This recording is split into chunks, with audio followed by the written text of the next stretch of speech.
So it looks like we have folks coming from across the globe, Dubai, England, St. Louis, Toronto, Canada. Amelia's just put a poll up asking how you doing today. This will just sort of get us engaging and get you to understand some of the content you can expect us to be sharing throughout the session. Halfway through the week. Okay, I'm going to go ahead and give us one more minute and then we'll get started.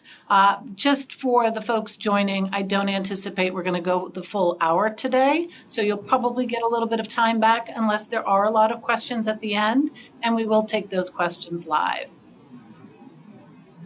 Okay, looks like we're just about at 11:03, so let's go ahead and get started.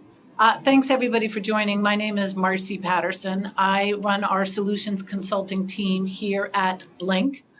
With me today is Vilas Metalionis. Vilas comes in from our podcast studio in England. I guess almost good evening for you, Vilas. Good evening. Hi, everyone. Vilas and I have actually run this podcast. We can call it a podcast, Vilas. Have run this webinar together a couple of times in the past, and based on some of the questions and some of the experiences we've had in those past webinars, we've put together a format that I am hopeful today is going to meet everybody's needs who have joined us here. Amelia, if you want to go to the next slide, we'll just take a quick look at the agenda. I'm going to start by framing the problem that we're going to be talking about today, and then I'm going to give you just a super high-level demonstration of the Blink product, so you're sort of grounded in the foundations of what we're looking to do. After that, Vilas and I are going to have sort of a conversation, a bit of a Q&A around how Blink solves the no email, no problem, both from an activation perspective and from a third-party access. And then we'll cover some Q&A. You can feel free to ask questions along the way. If Vilas is speaking and I can jump over to the Q&A, I'll do that and we'll answer them on the fly, or perhaps we'll wait till the end. But we'll see how the flow goes and sort of take it pretty loosely. But love to hear from you. Love this to be more engaging than me and Vilas just talking to each other. So let's start by framing the problem. First of all, Blink is an employee experience and engagement platform. We are based out of both England and Boston. And our mission is to connect all employees everywhere. And what we have found is that, a lot of organizations have invested a tremendous amount in digital transformation over the past 5 to 10 years. But in many cases, that digital transformation has not extended out to the front line. And there are a lot of different reasons for that. Surely cost, buying or procuring email addresses for an organization that has a 70 to 80% frontline workforce can be quite expensive. Also, there's risk potentially associated with extending communications out to that large of a workforce. And also in frontline workforces tend to have a lot of turnover. And so trying to manage those email addresses can be a sort of a heavy lift. And so a lot of organizations have chosen not to give email to employees, but then what happens is that those employees are really disconnected.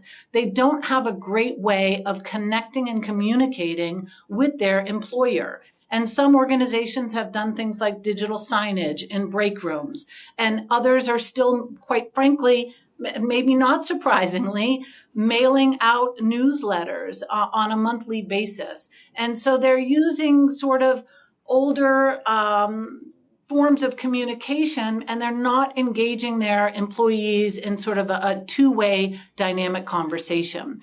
And so at Blink, we don't want that no email to be an obstacle to engaging with those frontline employees. If you'll go to the next slide, Amelia. And so what we're really looking to drive is the next generation employee experience through by improving productivity, by consolidating tech. So it's not just about engagement and experience, it's also about access and giving those employees access to the information they need to better do their jobs and better manage their lives. Workforce insights, it can give you a tremendous amount of information on what the sentiment is within your frontline workforce and where the bottlenecks might be for them to be able to do their jobs effectively. It certainly drives culture and belonging. It enhances communication, and it really drives connection. And I think as organizations sort of looking at this problem, as you're looking to create a business case, these are some of the areas that you can really lean into from a KPI perspective, from a key performance indicator perspective, to understand how are you going to drive value by providing a better experience for your front line. And again, something else we'd be happy to discuss with you in more detail is to how you could drive that ROI, how you can build that business case. That's certainly something that we do with our customers. Both pre-sales, and also we continue to do that in post-sales, making sure there's value realized based on the areas we focused on in the beginning. I'm talking a lot. We're probably going to go an hour, just to let you know. Amelia, do you want to go ahead and go to the next slide? What's interesting is one of the other sort of obstacles to communication and engagement with employees is this sense from some organizations that maybe those employees don't want to communicate and engage. This can be particularly in organizations that maybe have an older demographic, and certainly many frontline organizations, manufacturing, mining, sometimes those demographics can tilt towards an older demographic, and there may be a perception that those folks don't want to engage. We have found that to be not true, that all employees, regardless, really want to connect and engage with each other and have better access to the things they need to support themselves in their jobs. And if you look from an adoption perspective at where we're able to drive some pretty significant adoption rates across different verticals, you'll see 80% in 16 days, 73% in 60 days, 71% in 30 days. We really see employees leaning in when these type of capabilities are offered. Amelia, you want to go to the next slide, please? And I think it's the product demonstration. So let's go ahead. I'm going to go ahead and share my mobile phone. And I'm going to give you a quick demo of Blink on my mobile. We do have a desktop application, a desk-based application as well. But today I'm going to focus on the mobile because I'm not going to go into too much depth here, quite frankly. I'm going to do a quick overview, and then we're going to dive into the real question we're here to solve is, how do you do this with no email? So I come into Blink. Once I've activated, we're going to talk specifically about activation here in a minute. I've activated Blink on my mobile device. Most of our customers are asking employees to do this on their personal mobile devices. It's another topic we could have another webinar on, but we're not going to go too deep into that today. And when I come in, if you look at the bottom, I've got my home screen. That's my feed. I've got chats. We do have native chat built into the platform, although we can also integrate with Google Chat and Slack. We have groups. Those are the teams I'm associated to. And then I have the hub, where I can access those third-party applications, as well as policy information, documents that may be relevant to my role. So we're going to take a quick look at each of these. In the feed, you can see at the top, those are our stories feature, emulating a lot of what you see in your social media lives. A lot of these options you're seeing here or features are optional. So depending on your organization, maybe you're not that comfortable leaning into sort of stories day one. That's okay. You can do a crawl, walk, run. We actually find some customers aren't actually super keen to roll out chats day one. If you have a frontline employee base, you perhaps are unionized, or you have folks who are looking at unionizing. This can get uncomfortable, but we have a lot of ways of making it comfortable through segmentation, by maybe just limiting it to one-to-one chat. So a lot of different approaches you can take from a rollout perspective. But again, back to the feed. Across the top, I have stories. If you want to let employees share stories with their teams, or more broadly, you can do that. I also have some notifications here, in this case from Workday, and this could represent any HR system that you might be running. But what we're doing, again, is using this as an enhanced notification engine. If you're a desk-based worker and you think about how many notifications you're getting via email to complete this security training or to do your benefits enrollment, if you're a frontline employee without an email address, how are you getting that information? Likely through a frontline manager or by queuing up at a kiosk in a break room. And so this is sending those alerts right to their mobile device. At the same time, we're communicating interesting and perhaps fun information. This is another quick example of where we're integrating, in this case, with ServiceNow. So if I've created a ticket that I'm having a problem with my scheduling system, I can send that ticket in from Blink and also get reminders, get updates on how that ticket is proceeding right here in the feed.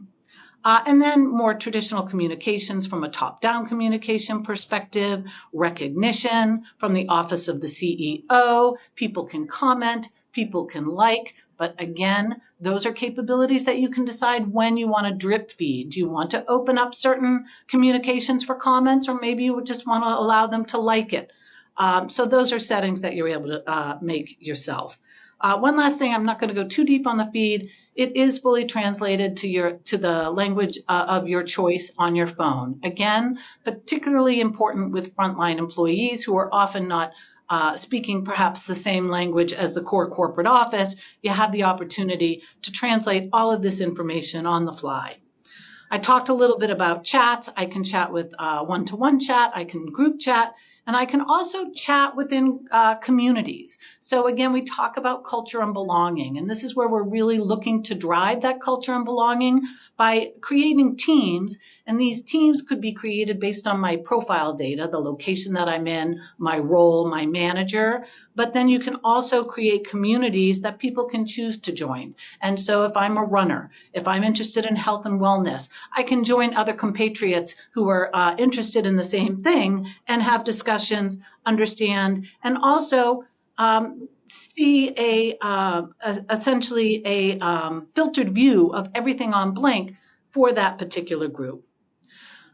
Finally, the hub, and this is where we can create quick links to third-party applications. That could be Workday, that could be ServiceNow, or that could be any application in your organization that's SAML 2.0. We can use Blink as an IDP, and we're going to talk about this a little bit more. And then down below that, quick actions. This is all configurable by you. The color, the branding, this is all part of our implementation, would help you design a system that best fits your particular requirements. And then down below that, I have pages of information. I have folders. These could be SharePoint files. I can share all the pertinent information to a particular user based on their location, based on their role. I'm just going to see what's important to me. So that was just a quick demo. I'm going to see if there's anything coming in from Q&A relative to the demo before we jump over to the conversation. Hold on one sec. What tools used for translation? We use Microsoft Translator. Can you segment, create groups and channels that get certain comms that are not sent to the entire team? Absolutely. Fundamental and foundational to Blink is that teams concept. So when you're sending a post, you're selecting a team. So within my feed, I'm only seeing information relevant to me. If I'm in the Smithstown plant, somebody sends a post to the Smithstown plant, I'll see that. If somebody sends something to the whole company, I'll see that. But if somebody sends something to the Plainville plant, I'm not going to see that in my feed if I'm not part of that group. And there's a lot of ways we can dynamically maintain those teams. So you're not doing any real data management in Blink. Hopefully that data management is occurring in your authoritative user source, whether that's your payroll system or your HR system. We can create an integration to maintain that data, and then we just use the information that we're pulling over to create and maintain those groups. I'm going to just mention one other important thing that sort of gets overlooked sometimes, but we talked a little bit about chat. And, you know, if your frontline employees don't have a chat function provided by the organization, you can bet they're probably on WhatsApp, they're probably in group chat, they've probably created chats. And if somebody leaves that organization, they're still going to be in that chat group. That's one of the really nice things about sort of having an organic chat function within Blink. If somebody leaves the organization, we're going to delete their account and they're going to be pulled out of any of those chat groups.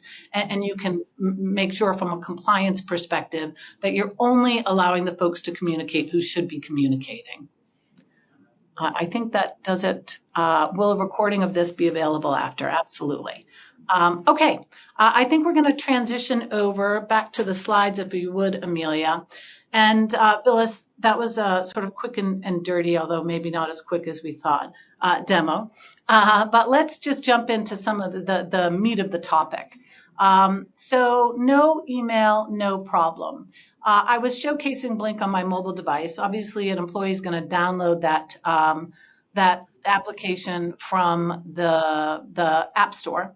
But if they don't get an email, how are they going to know? How do they activate Blink onto their mobile device without an email address? Can you just sort of walk us through that flow? Yeah, absolutely. So we designed Blink specifically with those email-less workers in mind. So we offer multiple activation paths. So first, we have SMS invites, and assuming that you have provisioned employee profiles ahead of the launch, and those profiles include their mobile numbers, admins can then send activation invites to all or part of their population via text message. So once employees receive the SMS, they'll be able to then activate their Blink account using a one-time passcode. So it's simple as that. Sometimes we also see companies who don't have those phone numbers, or more often than not, they haven't been updated in ages. So nobody really knows who will receive those messages or who will not receive those messages. And we have a solution in that case as well. So Amelia, if you can move to the next slide, please. So in those cases, we offer a QR code or manager activation path. And this is where line managers can help their team members activate Blink using individual QR codes. So the line manager can generate the QR code, show it to their team member, they scan it, and at that point they can secure access to their account and access Blink and activate their account. Some companies we've seen even gamify this to drive adoption even further. So there's a little bit of competition going on between the managers. And then finally, for edge cases where you have those small pockets within your organization where the reporting hierarchy is not there or the contact details are not available, we also offer an account claim process that allows employees to find and claim their pre-created Blink accounts based on two other fields on their profile. So for example, it could be employee ID and their surname. And once they claim their account, that's when they can also provide the accurate contact information and secure their account and future access to their Blink account. Okay, perfect. So I, either through an SMS text, perhaps from my manager with a QR code, perhaps we've put QR codes up in the break rooms. I scan that QR code and I'm able to download Blink. I activate it and now I'm in. I do want to mention, earlier I was showing a slide with adoption rates and showing some high adoption rates. That doesn't just happen. We really lean in from an implementation perspective, working with our customers to find creative ways of building excitement around Blink. So whether that's having launch days in some of your larger sites, giving away pens and notebooks, doing communications in other ways, having some fun with it, we really look at ways to drive activation. It's not going to just happen. We drive that initial 60 to 70%, and then some of that, the rest of that 20% does just happen from establishing a bit of FOMO. So you'll use that gamification, you'll put up leaderboards by managers, and you'll drive some of that. I will also say you're not likely to get to 100% adoption if you're not providing devices for your employees. If you're asking them to download on their mobile devices, most of the time you're not making it mandatory. And so we find 90% adoption is likely sort of where you might land. Getting to 100 may be too high of an expectation. So just something to think about if you're thinking about tackling this, what can be a puzzle for sure. Okay, so I've got Blink loaded on my mobile device, Phyllis, and I go into feed. I'm getting feed notifications. I'm seeing information about the company. I get information about, let's say, a new learning, a compliance training I have to take in Workday. How does Blink then log me into a solution like Workday, and how do we help make that frictionless? Again, presuming I don't have an email address. Right. So the good thing about Blink is, as you mentioned earlier, Blink can act as a SAML 2.0 identity provider. So actually, employees can use their Blink accounts to log into those external systems as long as they support the same authentication protocol, which is fairly common. It's an industry standard. And they don't need to log in again, and you can make that experience really seamless, really frictionless. They just go into the hub, click on the relevant quick link or hub item, and they're just logged in behind the scenes into that external system. So we've seen customers integrate with their payroll providers, HR systems, allowing employees to manage their time off requests directly from Blink Hub, access their mandatory training and completing that directly from within Blink. And then other external systems such as one that you've shared an example earlier is ServiceNow. So they can directly access all of that from Blink Hub, those systems, as long as they provide a web app version. They can be embedded directly within Blink, so they don't even need to switch between apps, which is a really big bonus for especially when employees are downloading Blink on their personal devices. So just simplifying that experience is the key. So you know what? Why don't I jump back to the demo, and I'm just going to show you what that experience might look like. I touched on it in the earlier demo, but I didn't go into a lot of detail. So I'm back at the hub. First of all, we talked about sort of getting those Workday. We're just using Workday here as an example, those Workday notifications. I could go right into one of those notifications.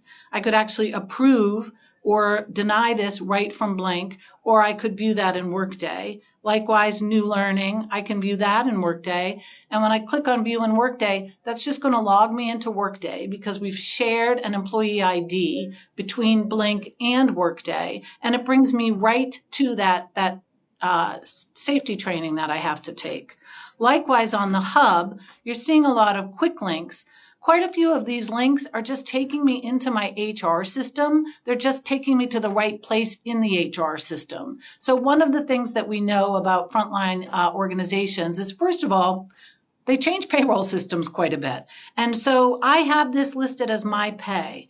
And maybe last week this was ADP, and this week it's Workday because we've migrated from our previous payroll provider to a new payroll provider. As a frontline employee, I don't necessarily need to understand who my payroll provider is. I just want my payslip. But perhaps that payslip isn't right. I can also layer in some request forms, and this could be using one of our Blink forms where I can send in an inquiry that's going to go to the right person, and I'll get a notification through the feed as to how that's going. Or I can actually, and I know I have this here somewhere,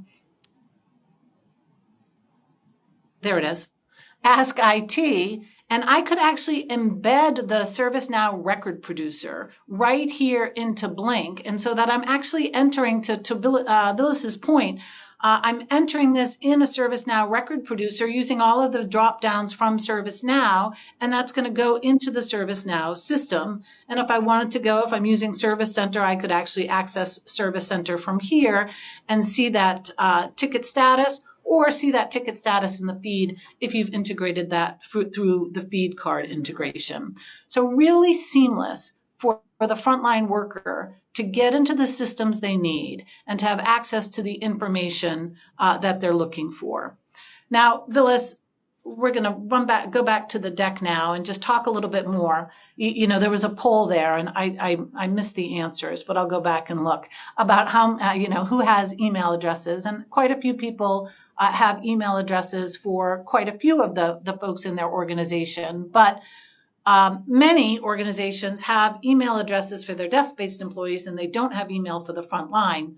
Basically, to the slide that you're showing, what if I have a combination? What if I do have Enter licenses or Okta licenses for a certain number of my employees? How do I manage both of those types of logins, and can Blink support that? Yeah, absolutely. And actually, this is a very common scenario. And many organizations, even the frontline focused organizations, they have actually a mixed workforce. They've got desk-based employees with their corporate email addresses via identity providers like Entra ID or Okta. And then they've got frontline workers without emails or any kind of corporate identity. And Blink handles that through our routing logic.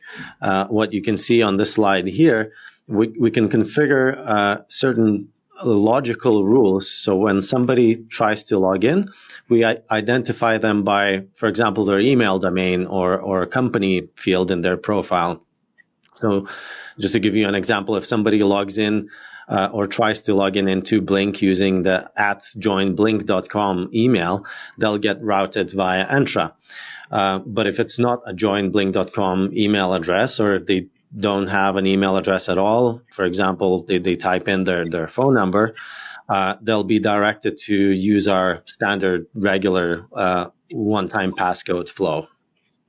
And of course, you're using Join Blink as an example of somebody in our organization. That domain would be specific to the organization, the customer, and then they can set up those rules, if you will, so that each employee is having the experience that you would expect them to.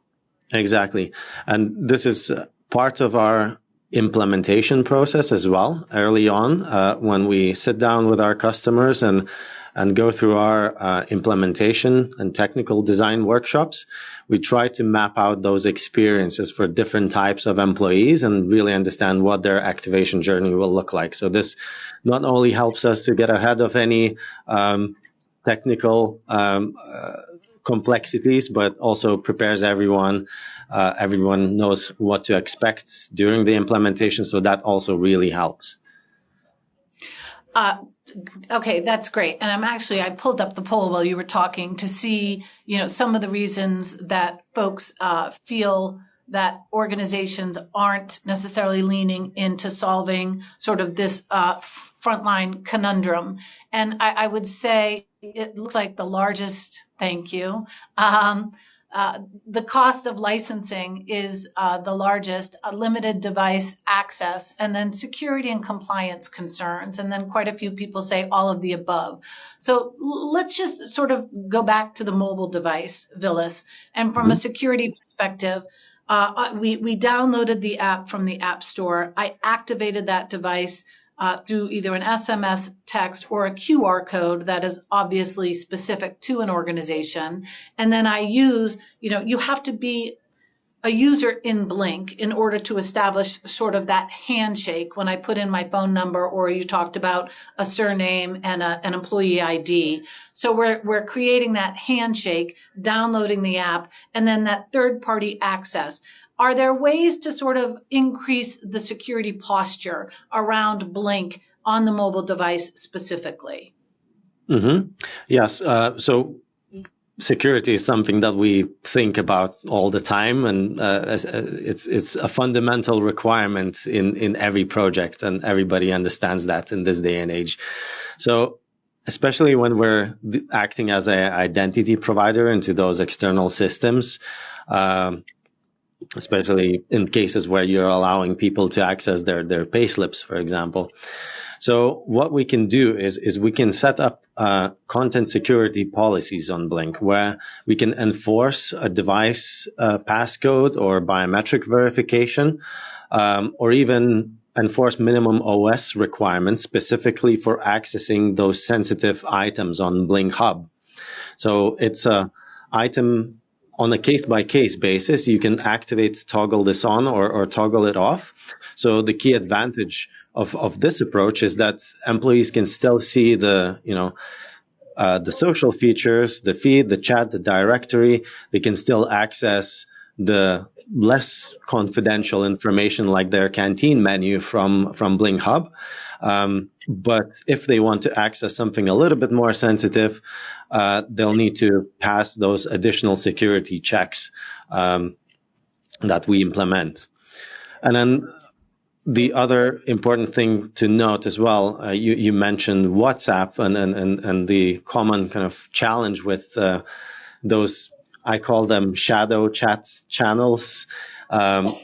If employee leaves organization, and an appropriate user sync is in place with the HR system, for example, their profile can be automatically deactivated. It can also be manually deactivated by an organization admin, but once their profile is deactivated, that user will get logged out of all of their devices where they've ever logged in. So that also helps to secure access as people join and leave your organization. Yeah, perfect. And obviously, there's a lot of security and InfoSec information available on our website, joinblink.com. So if anybody wants to dig deep into security and compliance, ISO 27001, Cyber Essentials Plus, we have all of those certifications, and we do business with many large enterprise organizations and have had to go through some fairly rigid security questionnaires, Phyllis, as you well know. Okay, so I think the last thing we want to cover here is based on questions, again, that we generally get from the audience, is around cost. Now, we did see that cost concerns was one of the highest reasons why organizations don't necessarily provide this type of technology for employees. It's not free, right? But I think from a cost perspective, and we talked a little bit earlier about value and driving value and ROI when you look to start leaning into a particular project like this. I'm just going to ballpark you some costs. I don't know if my sales leader is going to be psyched about this because it's going to depend on the number of licenses and also depend a little bit on some of the capabilities. I didn't showcase our live meeting integration where you can actually organically host live meetings on Blink. I didn't showcase our voice and video where your employees can actually from Blink call or video call another employee or their manager or create a group call very quickly from within Blink. That video and voice is a bit of an upcharge, and we have sales folks on hand to talk to you more about pricing if you choose to, but I'm just going to ballpark it. Per user per year, think about maybe $40 unless you're a very large enterprise organization. That is just a ballpark, so you have something in your head. And so that gives you an idea based on all of the capabilities that we're delivering, what you might expect per employee per year, by the way. So based on that, I'd love to just hear from some of the folks on the phone. If you want to put something in the chat or put something in the questions, what are the other things you're concerned about? How else could we potentially help you? I see a note here from Kira. How do you encourage two-way communications within the platform? Our company is struggling with engagement on employee experience platforms. Yeah, that's a great question. And I think as I was showing you the demo, first of all, if we were speaking with you, Kira, we'd want to better understand the exact makeup of your workforce, because we do find that different demographics can be different and we might want to sort of approach them differently. We find what is it, Gen Alpha is now what they're being called, the youngest working generation. They really love the stories, and you can really start connecting and engaging with them by giving them the opportunity to share stories at work, much like they're doing in their social space. And again, you can limit the ability to share, and those stories are going to go away. So you got to make it a little bit fun. And then the other way you do it is, Phyllis mentioned the canteen menu. So if you're in a manufacturing site and you've got an older demographic who are line workers, what do they care about? Usually it's their payslip and their lunch. So make it easy to access their lunch menu, and then while they're in there, bring them into the feed. And once you understand what is important to them, leverage the feed in fun ways. What do you want the specials to be next week? You can do a quick poll in the feed. And then there is a little bit of FOMO, and also your frontline managers become sort of critical in creating a foundation of communication. I could go on that topic for a while, but hopefully that gives you a sense. And I did mention we do drive very high adoption rates, and we have practically zero retention issues with customers once they get onto Blink. So we do have some good ideas here that we'd be happy to lean into further. Dan's asked, how do you make it easy for users to share things with their socials? I'm going to be honest with you, Dan. We actually don't, because one of the things that we could, if you want them to share with social, we could do an integration and share with social. But one of the things we know is that sort of, particularly with frontline organizations, opening up the box is one of the main reasons the C-level is a little reluctant to engage. So if you have a use case that really fits a social share, we can look at implementing something that would allow a user to do that. But I would say for most organizations, they would rather keep this as sort of employee only and not necessarily look to share more broadly on socials. I'm going to go to the Q&A tab because I see there's something there. Can you disable screenshots? Phyllis, I'm going to throw that to you. The ability for somebody to screenshot on their phone. Right. So there's no native ability on Blink to disable screenshots. You can kind of control to some extent what employees can download from Blink Hub. But what we see, those customers who want very granular control in terms of what employees can do and cannot do on the app, those customers typically implement or roll out Blink via a mobile device management solution. So this is where they can control who's got access, whether they get a whole range of other parameters that they can tweak and further secure the access to the platform. So this is how we've seen other customers implement that use case. And we do know that the more complexity you layer in, the lower your adoption is going to be. So while I understand the use case for MDM and some organizations simply require it, again, we've seen most recently with Gen Alpha, the MDM becomes less of an issue because they're getting super used to being asked to authenticate. So they're getting in very quickly. But depending on your organization, you have to sort of balance security with reducing friction. And it can be a bit of a balance that you have to sort of talk through. I mean, from a screenshot perspective, while it makes sense perhaps to think about not allowing screenshots, I could also just have somebody else's phone and take a picture of it. So it's where do you draw that balance?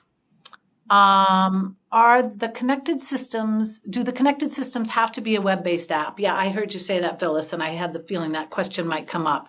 They don't have to be a web-based app. You could have, as an example, I was using Workday. You could have the Workday mobile app on your phone, and you could launch to the Workday mobile app. To be frank, we lose a little bit of control when you launch to the mobile app. Then it's up to the mobile app as to how they receive our request. And so we have found for most of our customers going to the web app suffices for the majority of use cases. But yes, you could also launch to a particular mobile app. We just need to dig into a little bit more around which mobile app and how it would take our request. Yeah. Phyllis, did I answer that Yeah, accurately? absolutely. Yeah, and it'll depend on the other app as well in terms of how it's set up and how it works and what type of cross-app navigation flows it supports. But as Marcy said, we've tried with some apps of both approaches, and we felt that it's a little bit more natural and easy for employees to navigate when everything is kind of accessible through one single app. They don't always realize that they're being navigated to a completely different app, and then they have to return back. This can create some confusion and complexity. So it depends on what your workforce is like and how comfortable they are with navigating multiple apps. It is definitely something that you can kind of think about ahead of time, ahead of launching Blink.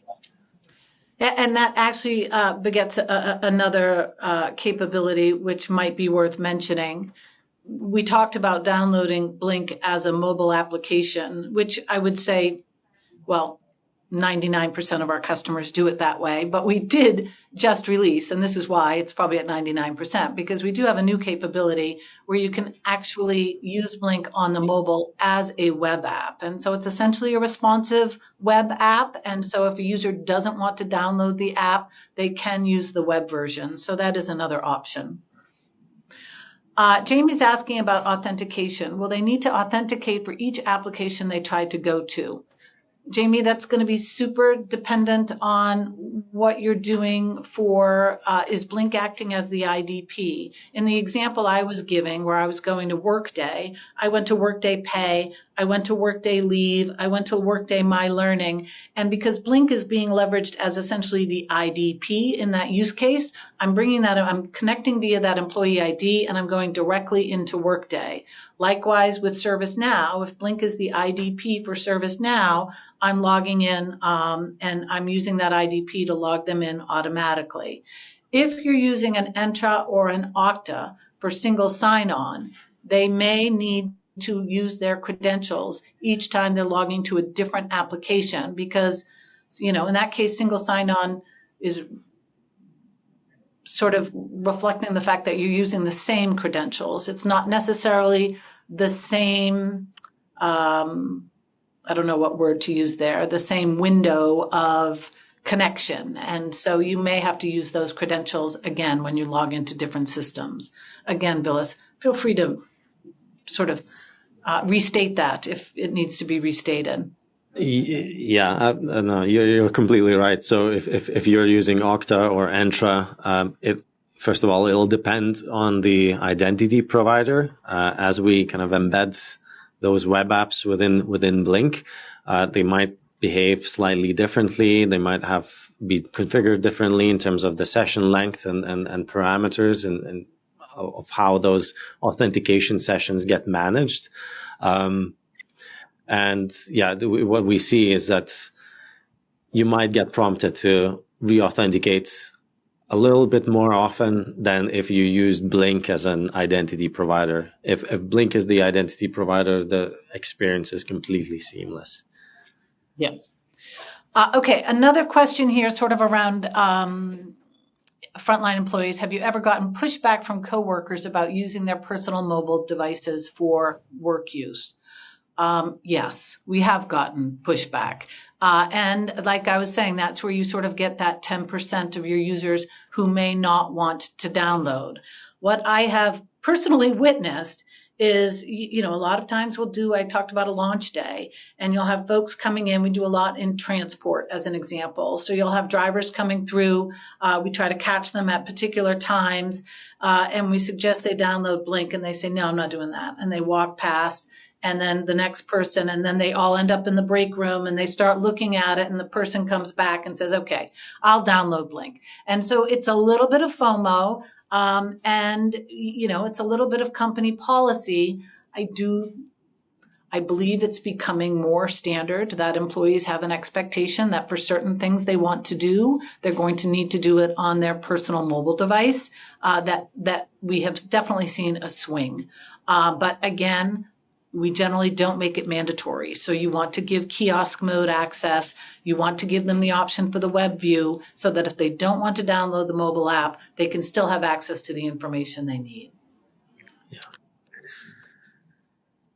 Sorry, I'm just going to keep going here, Villas. Do you have any stats for adoption rates 6 to 12 months after launch? I flashed up a slide earlier. We're going to share this. There's a lot of really good adoption rates on that slide. And our entire implementation is driven around adoption. That's our primary metric. So we're really looking to get you to 70% adoption, in the first 6 to 12 weeks, and then we work on the 70 to 90% in creative ways after that. And so we measure this very succinctly in our own systems, and we provide that information in your instance for you. And then our customer success managers, it's really one of their primary roles, is working with you to make sure you're getting adoption to where you want it to be. And if you want some very specific stats, that'll be on the slide, and happy to provide you with more. Options for individuals who are non-smartphone users, such as flip phones that only support texting.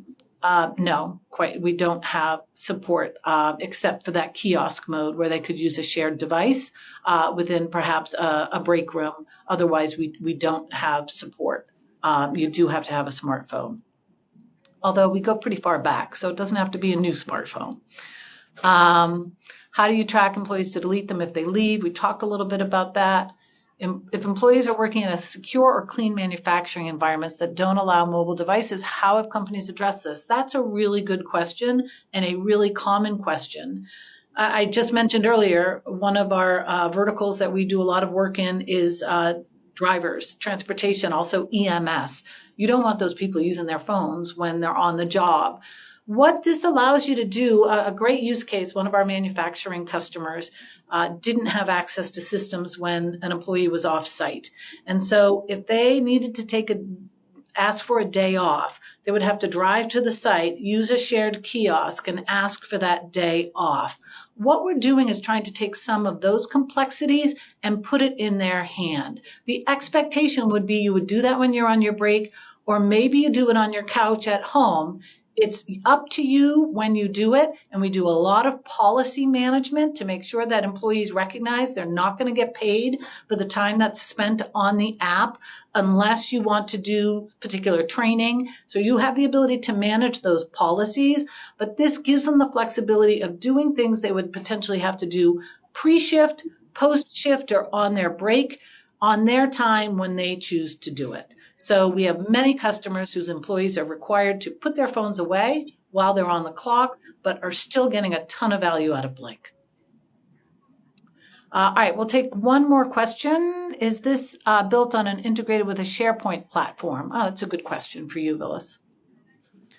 We do have an integration with SharePoint and also an integration with Microsoft 365. So just to give you an example, those employees who have a Microsoft account, what they can do is they can link their Blink account with their Microsoft account, and then get the added benefits of on the desktop app seeing their widgets, calendar widget with upcoming events. They can do a federated search to find documents both from Blink as well as SharePoint and OneDrive. So there's also an integration where managers or organization administrators can share certain documents within Blink Hub directly from SharePoint. And we've seen a few other interesting use cases where, for example, companies wanted to integrate the feeds of that they have in SharePoint News, for example, if they're using SharePoint as their internal intranet, and integrate that into Blink Feed. And that's also possible with middleware or workflow automation tools like Power Automate. So there's Blink Feed APIs that you can leverage and connect it to to different workflows on SharePoint or your Microsoft tenant, and make the feed a little bit more lively as well. But to be clear, just to answer the question, Jamie, it is not built on SharePoint, but we do integrate with SharePoint. And then there's a good follow-up question. If you haven't got an intranet, is this a good alternative? Absolutely. We essentially consider ourselves a mobile social intranet, and most of our customers who have desk-based employees many of them are using us as an intranet. I'm not going to say that all of them are. To Villas's point, sometimes we're integrating within our desk-based application out to an existing intranet. We don't necessarily want to carry the burden of document management to the extent that a SharePoint or a Google Drive would do. We consider ourselves sort of a lightweight, all through one application, but very effective as an intranet, mobile social intranet, and a desktop intranet. So for sure. One final one, sorry, I can't help it. And we're going to go, we're getting close to the top of the hour, but Blink Chat versus Teams. How do they complement or interfere with each other? Our company uses Teams heavily, and having more channels to monitor might stratify things. It's definitely a consideration, Dan, but I guess the first question I would ask is, do your frontline employees have Teams? We have a lot of companies or customers where their desk-based employees have Teams, but their frontline employees don't. And so they do sort of create a side-by-side environment where their frontline employees are using Blink Chat. They're chatting with their managers through Blink Chat. Those managers may be communicating via Teams to the corporate office and other corporate folks. And good or bad, that seems to be very effective because a lot of that communication goes in that flow. So the manager would have to have both Teams Chat and Blink Chat and sort of establishes a cadence between the two. I think we find most of the time that frontline organization and the frontline managers are sort of leveraging Blink, with then that frontline manager going to Teams when necessary. So for those organizations who don't want to invest in those Teams or F1 licenses for their front line, it becomes a very viable alternative, and we have many customers using it quite effectively. It's worth noting we also do have a Teams integration where those who have both a Blink license and a Teams license can do things such as start chats directly from Blink into Teams, launch the Teams app. They can look up colleagues in the directory, those ones who have a Teams license, and start conversations with them. They can share feed posts in Teams channels from Blink. So there's a variety of integration possibilities there as well, which we'll be happy to share with you. I'm going to take one final question, and then I am going to stop. What makes Blink different to other employee experience platforms? There are other applications in this space, and if you sort of log into them, they might all look and feel pretty similar at first glance. I think there's a couple of areas of differentiation for Blink. First of all, we're really leaning into sort of that modern comms, our stories capability, our pin posts, our feed acknowledgements. We've layered a lot of subtle capabilities into the feed because we understand how organizations need and want to communicate. So there's a lot under the covers there. The other way we really differentiate is I talked earlier about adoption being our key metric. I can't stress enough how important that is to us. When you look at our implementation team, they're not measured on profitability. They're measured on adoption. How well are these organizations using Blink? We want you to be successful, and our whole organization is all about that. And it's hard. I can say that it can be hard to prove it, but actually, if you go out to LinkedIn, if you go out to G2, if you follow us, you'll see it's not us saying it, it's our customers saying it. We've just gotten some amazing feedback from some of our recent customers around how the whole process has gone for them as they've looked to onboard Blink for their organization. So I want to thank everybody for attending today. Phyllis, thank you. And as we said, we will follow up with a recording with probably a survey. And we look forward to you joining us in the future for another Blink webinar. Thanks, everybody. Have a great day.